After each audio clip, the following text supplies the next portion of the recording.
Welcome to stories by Shekhar. और आज बात होगी दोस्ताना फिल्म की। 1980 में ये फिल्म रिलीज हुई थी और इसे डायरेक्ट किया था राज खोसला साहब ने, जिन्होंने उससे पहले मैं तुलसी तेरे आंगन की, मेरा गांव मेरा देश, दो रास्ते, सीआईडी, ऐसी बहुत सारी हिट फिल्में दी थी। कुछ कुछ थ्रिलर्स भी उन्होंने बनाई थी, जैसे वो कौन थी, मेरा साया। बड़े नामी डायरेक्टर थे।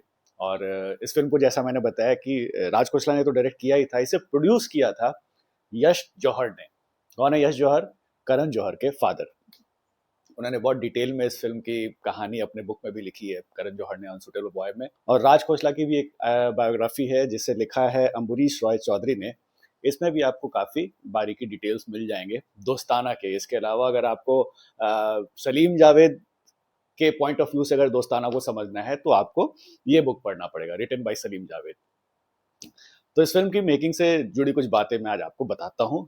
फिल्म जो थी वो बहुत बड़ी हिट थी, 1980 की फोर्थ हाईएस्ट ग्रॉसर थी।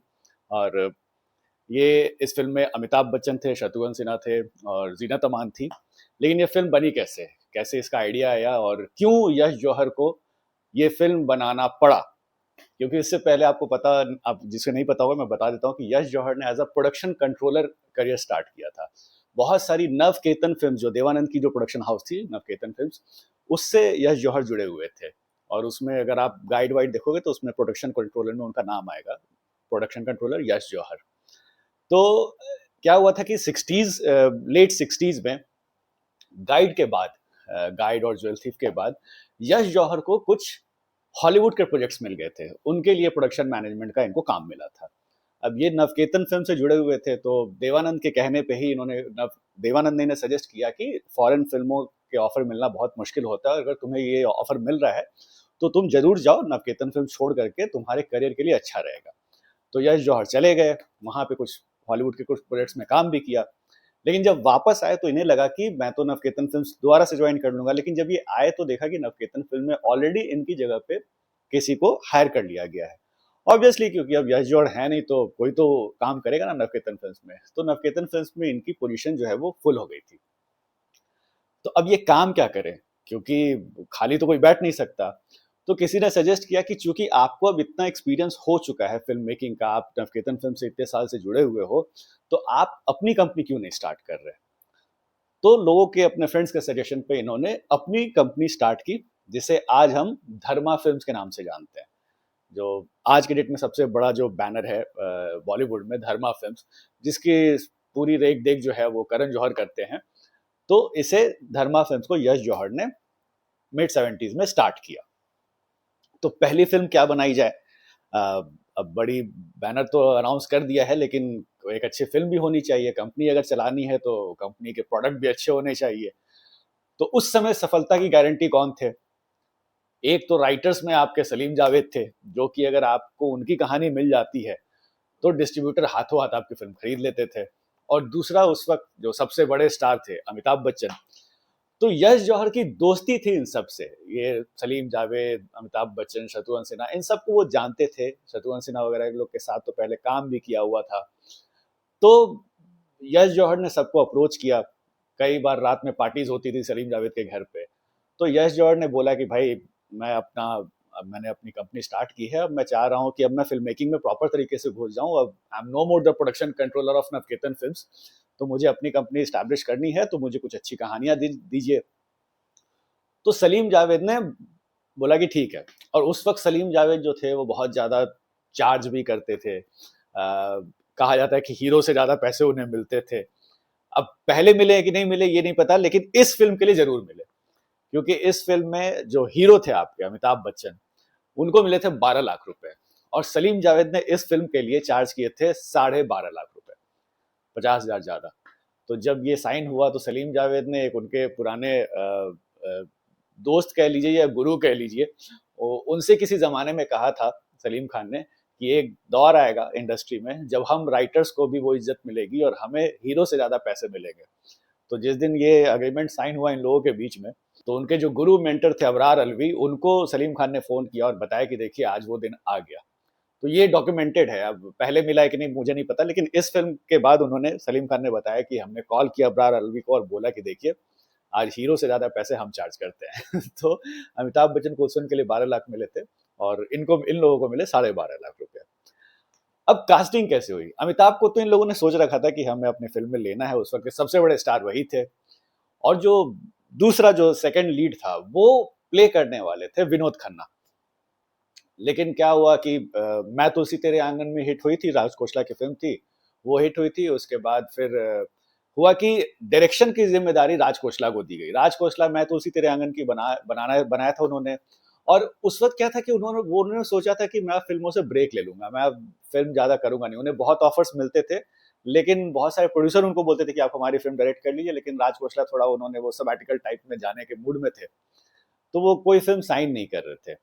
तो यश जौहर ने जब राज खोसला को अप्रोच किया, और यश जौहर और राज खोसला दोनों नवकेतन फिल्म से ही इन दोनों ने अपना अपना करियर स्टार्ट किया था इंडस्ट्री में एक तरीके से, तो दोस्ती बड़ी अच्छी थी। तो यश जौहर के कहने पे राज खोसला मान गए, और राज खोसला मान गए तो राज खोसला ने ही विनोद खन्ना को भी एक तरह से मनवा लिया था कि इस फिल्म में काम करने के लिए। लेकिन क्या हुआ कि जब स्क्रिप्ट मिली, सलीम जावेद की जो स्क्रिप्ट थी, उसमें यह था कि जो हीरोइन है वो उसकी कहानी आपको जैसे पता है कि दो दोस्तों की कहानी है, और एक लड़की है, और एक लड़की जो है जीनत अमान है, वो अमिताभ बच्चन से प्यार करती है। तो राज खोसला को लगा कि यार किसी भी फिल्म में एक तो विनोद खन्ना इतना गुड लुकिंग है कि विनोद खन्ना को छोड़ के लड़की अमिताभ बच्चन से प्यार करे, ये थोड़ा कन्विंसिंग बात नहीं लगेगी। तो राज खोसला के कहने पे फिर विनोद खन्ना को इस फिल्म से हटा दिया गया कि एटलीस्ट एक ऐसा बंदा लाओ जो कि लुक के मामले में एटलीस्ट अमिताभ से बेटर ना लगे।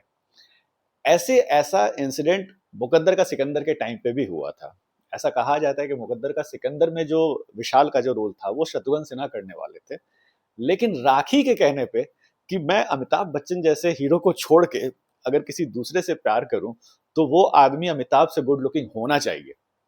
तो उस तरह से उस फिल्म से फिर शत्रुघ्न सिन्हा हटे और विनोद खन्ना आए, और इस फिल्म में विनोद खन्ना हटे और शत्रुघ्न सिन्हा इस फिल्म से जुड़े। तो बड़ी दिलचस्प कहानी थी इनके जुड़ने की। फिर क्या हुआ कि साइनिंग वाइनिंग हो गई, सब लोग आ गए और स्क्रिप्ट भी लिखी। लेकिन अगर आप देखोगे, अगर आप सलीम जावेद की ही किताब पढ़ोगे तो वो ये बात मानते हैं कि मिड 70s के बाद से इनकी राइटिंग में एक तरीके का डाउनफॉल शुरू हो गया था। ये वो खुद ही मानते हैं कि जैसे दीवार, जो जो पहले जो फिल्में इन्होंने लिखी थी अर्ली 70s में, जंजीर, शोले, दीवार, डॉन, डॉन भी पहले की ही लिखी हुई कहानी थी, काला पत्थर, त्रिशूल, इसके बाद से इनकी राइटिंग में वो शार्पनेस चला गया था। और इसीलिए अगर आप दोस्ताना देखो तो दोस्ताना को ये कहते हैं कि ये हमारी कमाल की कहानियों में से नहीं है। और ये बात शायद ऑडियंस भी इस बात से अग्री करे, क्योंकि सलीम जावेद की फिल्में जो होती थी वो डायलॉग्स के लिए जानी जाती थी। मतलब डॉन के डायलॉग्स आपको याद होंगे, दीवार के सारे डायलॉग्स आपको याद होंगे, त्रिशूल के याद होंगे, लेकिन दोस्ताना में एक तो कोई मेमोरेबल डायलॉग भी नहीं है, और जो स्क्रिप्ट, जो कहानी भी जो थी थोड़ी सी लूज सी थी। तो ये सलीम जावेद का ही कहना है कि हमें कोई खास बहुत ज्यादा अपनी ही कहानी वो वाली पसंद नहीं थी, और शायद इसी वजह से वहां से फिर इन लोग का डाउनफॉल भी शुरू हुआ था। दोस्ताना हिट तो थी, उसमें कोई डाउट नहीं है, बहुत बड़ी हिट थी, उस साल की सब फोर्थ ब्लॉकबस्टर थी। लेकिन उसके बाद फिर शान भी कुछ खास नहीं चली, और शक्ति भी उस लेवल पे नहीं चली। शक्ति में तो ये क्रिटिसिज्म भी हुआ कि आप एक तरीके से पुराने ही दीवार को आप रिहैश करके शक्ति बना रहे हो। तो दोस्ताना के बाद से आप समझ लो कि सलीम जावेद के राइटिंग का वो जो स्टारडम था वो धीरे धीरे थोड़ा नीचे नीचे की तरफ जाने लगा था। खैर, साइनिंग हो गया, अमिताभ बच्चन आ गए, शत्रुघ्न सिन्हा आ गए। अब ये वो टाइम था जब अमिताभ बच्चन और शत्रुघ्न सिन्हा एक दूसरे को पसंद नहीं करते थे। काला पत्थर के टाइम से ही, इनफैक्ट मैंने जो एक कहानी बताई थी काला पत्थर के समय ही इन दोनों में शत्रुघ्न सिन्हा को हमेशा ये लगता था कि सलीम जावेद जो है वो अमिताभ बच्चन को ज्यादा पावरफुल रोल देंगे काला पत्थर में। यश चोपड़ा और सलीम जावेद और अमिताभ बच्चन का तो एक समझ लीजिए दोस्ताना इन लोग का, तो ये मुझे बेटर रोल देंगे नहीं। हालांकि अगर आप काला पत्थर देखते हो तो आपको पता ही है कि शत्रुघ्न सिन्हा का रोल इक्वली पावरफुल था, और जितने अच्छे अच्छे डायलॉग्स थे वो शत्रुघ्न सिन्हा को ही मिले थे। तो ये कुढ़ना जो था ये शत्रुघ्न सिन्हा की एक प्रॉब्लम थी। राज खोसला ने जब उनको साइन किया तो शत्रुघ्न सिन्हा को लगा कि इस बार फिर मेरे साथ कुछ वैसा ही होगा। हालांकि ये बात सलीम जावेद भी मानते हैं कि राज खोसला ने कैसे कन्विंस किया शत्रुघ्न सिन्हा को काम करने के लिए, अपने आप में एक सरप्राइजिंग बात है। क्योंकि अगर आप वो फिल्म देखोगे तो Shatrughan Sinha is the second lead, he is not the main lead. Amit जो जो एक हीरो जो जो चीजें करता है वो सब तो अमिताभ इस फिल्म में कर रहे हैं। हीरोइन के साथ गाने तुम ही गा रहे हो, रोमांस तुम ही कर रहे हो, एक्शन सीक्वेंसेस जो खतरनाक खतरनाक हैं, जो कि असली हीरो करता है, वो सारे अमिताभ बच्चन ही कर रहे हैं। फिर भी राज खोसला ने पता नहीं कैसे शत्रुघ्न सिन्हा को कन्विंस किया, और शत्रुघ्न सिन्हा का काफी ईगो मसाजिंग भी हुआ। उस वक्त बहुत ये बातें होती थी कि शत्रुघ्न सिन्हा जो है वो उनके साथ फिल्म बनाना बड़ा मुश्किल है, टाइम पे नहीं आते, 9 बजे के शिफ्ट में 12 बजे आते हैं। लेकिन राज खोसला से जब इसके बारे में पूछा गया तो राज खोसला ने कहा कि देखिए शत्रुघ्न सिन्हा लेट भले आते हो, लेकिन एक बात उनमें खास है कि अगर वो आप उनको 10 पेज का भी डायलॉग दे दो ना, तो वो 10 मिनट के अंदर याद करके उसको अच्छे से उस सीन को करके दे देंगे। तो लेट भले आते होंगे लेकिन आपका अपना काम जो है वो टाइम पे ही फिनिश करते थे। तो ये मेरे साथ कभी भी प्रॉब्लम नहीं हुआ। उनका एक इंटरेस्टिंग कोट है, मैं आपको पढ़ के सुनाता हूँ। तो ये जो अमरीश की किताब में राज खोसला ने उनसे एक बार फिल्म फेयर ने सवाल पूछा था कि शत्रुघ्न सिन्हा और अमिताभ बच्चन की वर्किंग स्टाइल के बारे में आपको क्या लगा, क्योंकि आपने उन लोगों को लेके फिल्म बनाई थी। तो उन्होंने कहा, you give Shatrughan Sinha 40 lines and he is ready within 5 minutes, he won't take 6 minutes. Amitabh Bachchan is ready the minute you give him the dialogue. आप डायलॉग दो, उसी समय वो तैयार हो जाएंगे। As many lines as you want, also when I know that time is short I won't break up my scene in too many shots, I take it in one shot. I want all kind of movement with a single shot. The kind of result you normally achieve by intercutting, but I don't have time for intercutting. अब इसमें होता क्या है कि कई बार लोग जो है वो पूरे डायलॉग एक साथ बोल नहीं पा रहे हैं, तो बार बार रीटेक्स होते हैं। रीटेक्स होते हैं तो कई बार क्या होता है कि अलग अलग कैमरा एंगल से शॉट लगा दिया कि ये वाला लाइन आप इस तरीके से बोली, ये 5 सेकंड में इधर से ले लेता हूँ, ये 5 सेकंड में इधर से ले लेता हूँ, 5 सेकंड में उधर से ले लेता हूँ, तो वो सब में टाइम भी लगता था। लेकिन इनका कहना है कि इन दोनों एक्टर्स को आप दे दो, आप सिंगल शॉट में वो पूरा काम जो है वो आपको करके दे देंगे, डायलॉग में कोई फंबल नहीं होगा और कभी ये लोग भूलेंगे भी नहीं। तो इस तरीके से इन दोनों के बारे में उन्होंने कहा कि हमें ये जरूर है कि उस फिल्म के भी शूटिंग के टाइम पे शत्रुघ्न सिन्हा लेट से आते थे, लेकिन राज खोसला ने उन्होंने कहा कि तू अपने हिसाब से आ, कोई प्रॉब्लम नहीं है। ये एक उनके उनके बारे में इन्होंने लिखा है कि he had so, Shatrughan Sinha ने ही बोला है राज खोसला के बारे में कि he had so much confidence in me that even if it seemed that the other stars were a little bothered by my presence, Raj Khosla didn't care about it all. Shatrughan Sinha कह रहे हैं कि सामने वाले को हो सकता है मेरे सेट पे प्रेजेंस से प्रॉब्लम हो, लेकिन राज खोसला इन सब चीजों से ज्यादा घबराते नहीं थे, और वो हमेशा ये कहते कि हमारा हीरो शत्रुघ्न सिन्हा है। तो एक तरीके से ईगो मसाजिंग भी हो जाती थी कि अरे भाई हीरो तू है, तू जैसे आएगा तू लेट से भी आ, कोई दिक्कत नहीं है। तो इस तरीके से शत्रुघ्न सिन्हा को, उनको ही पता है कि भाई हीरो तो तुम हो नहीं, हीरोइन तो दूसरे हीरो को मिल रही है, और सारे अच्छे अच्छे सीन्स वही कर रहे हैं, लेकिन थोड़ा शत्रुघ्न सिन्हा को कंट्रोल करने के लिए इस तरह की बातें कही जाती थी। और फिर एक इसमें सबसे अच्छी बात है कि फिल्म बनने में कभी प्रॉब्लम नहीं हुई, क्योंकि जैसा मैंने बताया कि काला पत्थर के बाद से एक तरीके से ये हो गया था कि अब अमिताभ और शत्रुघ्न सिन्हा काम नहीं करेंगे, लेकिन उसके बाद भी 2 फिल्में उन्होंने की, एक तो ये दोस्ताना और एक शान। शान के बाद उन्होंने कभी काम नहीं किया, और शत्रुघ्न सिन्हा हमेशा ये बोलते रहते थे कि अमिताभ बच्चन जो है वो इस वजह से मेरे साथ काम नहीं करते हैं क्योंकि हमने जब भी एक साथ काम किया तो मैंने उनको ओवर कर दिया है। अब ये हो सकता है शत्रुघ्न सिन्हा को लगता होगा, ये तो ऑडियंस ही बताएगी, आप जरूर बताइएगा कि आपको क्या लगता है कि क्या वाकई में ओवर कर दिया था। हालांकि ये बात जरूर है कि काला पत्थर में जो जिस तरह का कैरेक्टर दिया था शत्रुघ्न सिन्हा को, मंगल का जो कैरेक्टर था वो था बड़ा पावरफुल, और अमिताभ का जो कैरेक्टर था उसमें विजय, जो कैप्टन विजय पाल सिंह जो थे, वो अपने आप को रिस्ट्रेन रखते थे, बोलते कम थे, सिर्फ अपनी आंखों से वो एक्सप्रेस करते थे। तो डायलॉग्स के मामले में शत्रुघ्न सिन्हा को उसमें ज्यादा ही वेटेज मिला था। हालांकि शत्रुघ्न सिन्हा उसमें भी वो कहते हैं कि हमारी जो फाइट सीन होती थी मैं काउंट करता था कि मुझे कितने पंचेस पड़ रहे और मैं कितने पंचेस मार रहा हूँ। तो अब ये सारे प्रॉब्लम्स का क्या ही सॉल्यूशन है।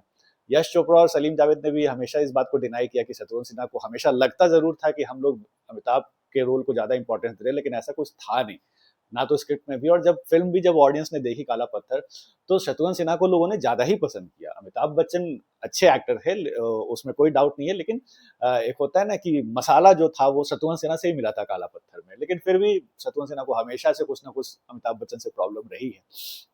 तो इस फ़िल्म में भी मेकिंग के टाइम पे ये था कि दोनों बात ज़्यादा नहीं करते थे।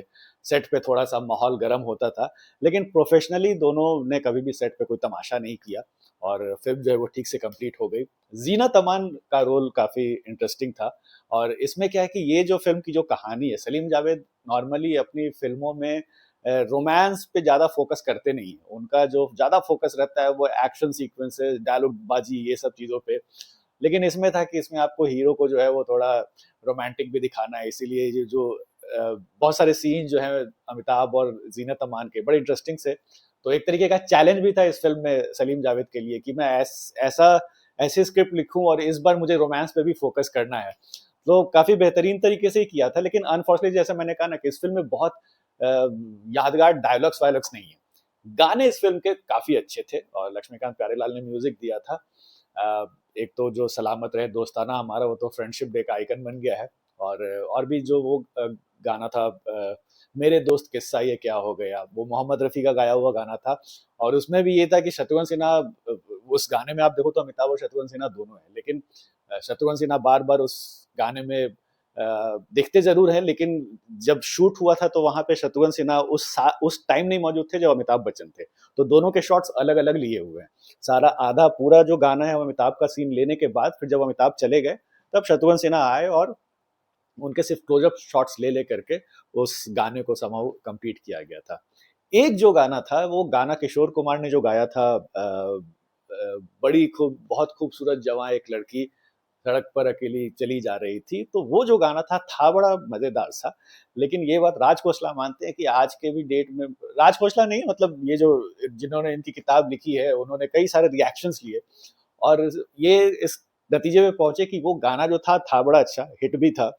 लेकिन क्या है कि वो गाना आज के डेट में अगर ऐसे गाने बने ना तो शायद बहुत ऑब्जेक्शन हो कि उस गाने में उस गाने से पहले जो सीन है कि जीनत अमान जो है वो एक छोटे कपड़े पहन के जा रही है, पेंटल उन्हें छेड़ते हैं, फिर वो पेंटल को लेकर पुलिस स्टेशन जाती है और अमिताभ बच्चन पेंटल को तो अरेस्ट कर लेते हैं, लेकिन एक तरीके का लेक्चर भी देते हैं जीनत अमान को कि आप अपने आप को देखिए, आपने जिस तरीके के कपड़े पहने हैं।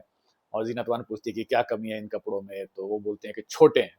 और वो कहते हैं कि अगर आप कोई आदमी जो है वो अपने घर के दरवाजे को खुले छोड़ के कहीं चला जाए तो चोरी होने का तो खतरा है ही। और ये बात जो है अगर आज के डेट में आप ये बोलोगे तो आजकल जितना फ्रीडम ऑफ एवरीथिंग है, माय चॉइस माय रूल वाला उसमें आज के डेट में अगर ऐसे गाने ऐसे सीन्स लिखे जाएं तो बहुत ही ज्यादा ऑब्जेक्शन हो जाता। और राज खोसला जो थे वो इस चीज के लिए जाने जाते थे कि अपने हीरोइंस को वो पेडेस्टल पे रखते थे, मर्यादा की देवी। और जो भी अगर उस बाउंड्रीज को क्रॉस करती है उसको एक तरीके से नेगेटिव वे में पोर्ट्रे कर दिया जाता था राज खोसला के फिल्मों में। ये एक प्रॉब्लम है जो कि आज के लोगों से अगर आप बात करो तो वो राज खोसला के फिल्मों में कमी जरूर बताएंगे। अगर आपको याद होगा जैसे बिंदु है दो रास्ते में, तो दो रास्ते में बिंदु का यही है कि मैं अपने तरीके से ज्वाइंट फैमिली में नहीं रहना चाहती, मैं अपना स्पेस चाहिए, मुझे मुझे अलग रहना है। तो बस द मोमेंट यू से कि मैं जॉइंट फैमिली में नहीं रहना चाहती तो आप उसमें विलन बन जाते हो और उसके बाद पूरा जो बिंदु का कैरेक्टर है वो विलेनियस है, वैम्पिश है। उसी तरह से फिर जैसे अगर आप देखो तो दो रास्ते में ही मुमताज जब आती हैं एक सीन में राजेश खन्ना से मिलने के लिए और वो मॉडर्न कपड़े पहन के आती हैं और राजेश खन्ना उनको पूरा लेक्चर दे देते हैं कि औरत तो ऐसी होती है, औरत को तो उस तरीके से सजना चाहिए, मर्दों वाले कपड़े नहीं पहनने चाहिए। तो ये सारे प्रॉब्लम राज खोसला की फिल्मों में हमेशा से थे और वो लेट तक कैरी हुए और वो चीज दोस्ताना में भी दिखाई गई है। और जो गाना जो था उसका लिरिक्स भी कुछ इस तरह का था, न देखे कोई तो शराफत है उसकी, जो देखे तो कुछ भी छुपे ना नजर से, कोई दिल जला मुफ्त मारा गया, मेरे दोस्तों तुम करो फैसला, खता किसकी है, किसको दे हम सजा। तो ये जो गाना था सुनने में बहुत मजेदार है, म्यूजिक बहुत अच्छा था और अमिताभ जो है एक पार्टी में गा रहे हैं और एक तरीके से इशारा कर रहे हैं जीनत अमान पे ही कि आपको अपने आप को बदलने की जरूरत है कि लोग तो आपके बारे में कहेंगे उल्टी सीधी बातें अगर आप छोटे कपड़े पहनोगी तो गाने सारे अच्छे थे। इस गाने को लेकर के अगर वो गाना आज बनता तो ऐसा लोग कहते हैं कि कंट्रोवर्सी हो सकती थी। हालांकि इन तीनों के अलावा एक जो सबसे पॉपुलर सॉन्ग था जो कि मेरा ही फेवरेट है वो है दिल लगी ने दी हवा थोड़ा सा धुआं उठा। बड़े मजेदार गाने थे। फिल्म की एक और जो खास बात थी उसके एक्शन सीक्वेंसेस और खास करके जो क्लाइमेक्स में एक एक्शन सीक्वेंस आपको याद होगा, जो मैंने कहा ना कि अच्छे अच्छे सीन्स भी अमिताभ को ही मिले थे तो वो जो एक सीन है जिसमें वो फ्लाइट लेकर के शत्रुघ्न सिन्हा उड़ते हैं और अमिताभ बच्चन फ्लाइट पकड़ के वो लटक जाते हैं। वो सीन एक्चुअली फिल्म के कहानी के हिसाब से तो गोवा गोवा के आसपास की वो स्टोरी है, तो वो होना चाहिए, वहां पे शूट होना चाहिए, लेकिन ये सीन जो है वो लंदन में शूट हुआ था।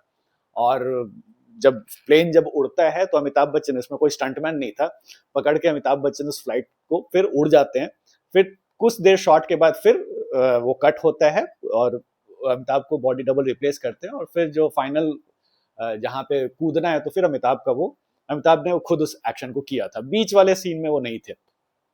लेकिन वो सीन बहुत जबरदस्त था, और उसको उससे ही इंस्पायर हुए थे रोहित शेट्टी ने एक फिल्म बनाई थी सूर्यवंशी तो उसमें अक्षय कुमार ने कुछ वैसा ही सीन किया था कि वो हेलीकॉप्टर पकड़ के बिल्कुल लटक करके, और वो आई थिंक नदी क्रॉस किया था, कुछ ऐसा था। तो फिर एक बार जब कौन बना है करोड़पति में ये आए थे सूर्यवंशी को प्रमोट करने के लिए अक्षय कुमार और रोहित शेट्टी, तो उस सीन का जिक्र हुआ और रोहित शेट्टी ने बोला कि आपने जो वो सीन किया था दोस्ताना में, तो उससे कहीं ना कहीं मैं चाह रहा था कि मिलता जुलता, और वो सीन खुद अमिताभ बच्चन ने बिना बॉडी डबल के यूज किया था, उड़ने वाला। हालांकि बीच में वो सीन कट हो जाता है तो बॉडी डबल आ जाता है, और उसी तरह से अक्षय कुमार ने भी अपना स्टंट किया था सूर्यवंशी में, और वो सीन बड़े अच्छे से कमाल का पिक्चराइज हुआ था। अमिताभ बच्चन, और वैसे भी कहा जाता है अमिताभ बच्चन मैक्सिमम अपने एक्शन सीक्वेंसेस जो थे वो खुद ही करते थे। तो इस तरीके से फिर ये फिल्म बनी। टसल्स बहुत थे, ईगो क्लैशेस वहां पे थे, लेकिन कभी भी सेट पे कुछ प्रॉब्लम नहीं हुई। अमिताभ बच्चन और शत्रुघ्न सिन्हा ने कंप्लीट किया इस फिल्म को। और ये जो फिल्म जब रिलीज हुई तो ये जैसा मैंने बताया स्टार्टिंग में कि काफी बड़ी हिट हुई थी उस साल। कुर्बानी सबसे बड़ी हिट थी, उसके बाद राम बलराम और एक और फिल्म थी, उसके बाद फोर्थ नंबर पे ये थी ग्रॉसिंग के मामले में। अवार्ड कुछ खास ज्यादा इसको मिले नहीं, और ये धर्मा प्रोडक्शन की पहली फिल्म थी और ब्लॉकबस्टर फिल्म थी। इसके बाद धर्मा प्रोडक्शन को बहुत साल लग गए एक प्रॉफिटेबल सक्सेसफुल फिल्म बनाने में। और जो वो फिल्म बनी, जो सबसे ज्यादा सुपरहिट रही, वो फिर 1998 में बनी। सोचिए 18 साल लग गया इस प्रोडक्शन हाउस को दूसरी हिट देने में, और वो फिल्म थी कुछ कुछ होता है। इस बीच में यश जौहर ने कई सारी फिल्में प्रोड्यूस की थी। अग्निपथ बहुत एम्बिशियस फिल्म थी इनकी, अमिताभ बच्चन थे उसमें, लेकिन वो फिल्म जो है वो फ्लॉप हो गई थी। हालांकि कल्ट फिल्म उसे माना जाता है, अमिताभ को नेशनल अवार्ड भी मिला था। फिर गुमराह जैसी फिल्म बनाई थी, बहुत सारी फिल्में इन्होंने प्रोड्यूस की, लेकिन कोई चली नहीं। तो यश जौहर जो थे वो बड़े लॉस में चल रहे थे, और तब जाके करण जौहर ने 1998 में फिर इस कंपनी को एक तरीके से उभारा, और आज के डेट में धर्मा प्रोडक्शन जो है वो सबसे टॉप मोस्ट, सबसे सक्सेसफुल फिल्म मेकिंग कंपनी जो है वो धर्मा प्रोडक्शन ही है। तो ये थी कहानी दोस्ताना की। किस तरीके से इसका आइडिया है और कैसे या राज खोसला जो है वो इसमें शामिल हुए, फिर कैसे कैसे कास्टिंग हुई, ये कहानी थी दोस्ताना की। अब आते हैं क्विज पे। पिछले वीडियो में मैंने जो डायलॉग बोला था वो गंगा जल का ही था, मंगनी राम ने बोला था, सबने सही जवाब दिया, किसी ने गलत जवाब नहीं दिया। अब आते हैं आज के क्विज पे, और आज का थोड़ा टफ है, देखता हूँ मैं कितने लोगों को याद है ये डायलॉग। आज का डायलॉग है, यार तिवारी जी आप मस्त रहो, ज्यादा फैंटम ना बनो, सरसर करते जाओगे डांट दिए जाओगे। चलिए बताइए किस फिल्म का डायलॉग है। मिलते हैं नेक्स्ट एपिसोड में। Thanks for watching.